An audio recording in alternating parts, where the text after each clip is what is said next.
पहलगामला जो आतंकवाद्यांनी हमला केला, ज्यामध्ये 26 देशभक्त नागरिक शहीद झाले, त्याच परिसरामध्ये चंद्रपुरातले 3 कुटुंब त्या ठिकाणी अडकलेले आहे, ज्यामध्ये नगराळे, नळे आणि गाडीवार हे 3 परिवारातील 7 सदस्य त्या ठिकाणी थांबलेले आहेत.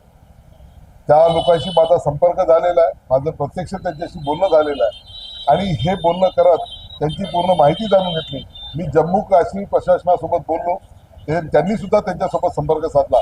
एका हॉटेलमध्ये त्या ठिकाणी ते सुरक्षित आहे. यासोबतच मी महाराष्ट्र शासनाशी संपर्क साधून आता गिरीजी महाजन साहेब त्या ठिकाणी गेलेले आहेत. त्यांच्या महाराष्ट्र शासनाच्या माध्यमातून त्यांना 1-2 दिवसामध्ये चंद्रपूरमध्ये परत आणण्यासाठी प्रयत्न सुरू आहे. निश्चितपणे त्यांच्या जीवाला कोणताही धोका नाही. महाराष्ट्र शासन पूर्ण त्यांच्या सोबत आहे, पाठीशी आहे. मी त्या परिवाराला ही मागाशी व्हिडिओ कॉलवर बोललो, प्रत्यक्ष बोललो, 2-3दा बोललो आणि विश्वास दिला की तुम्हाला घाबरण्याची काही चिंता नाही आहे, तुम्हाला या ठिकाणी सुरक्षित आणण्यात येईल.